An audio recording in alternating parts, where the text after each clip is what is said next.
ധർമ്മരാജാവിൽ നിന്ന് യുധിഷ്ഠിരനും വായുദേവനിൽ നിന്ന് ഭീമനും ഉണ്ടാകും. ഇന്ദ്രനിൽ നിന്ന് അർജുനനും ശതരൂപയിൽ നിന്ന് സുഭദ്രയും ജനിക്കും.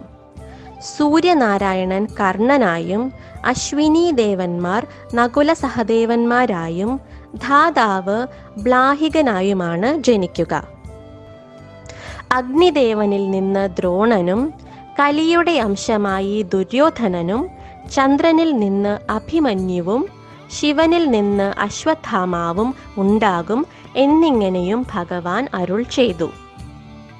തൻ്റെ മുൻപുണ്ടായിരുന്ന അവതാരങ്ങളിലെ പത്നിമാർ ഈ അവതാരത്തിൽ തൻ്റെ 16,108 പത്നിമാരുടെ കൂട്ടത്തിൽ ഉണ്ടാകും.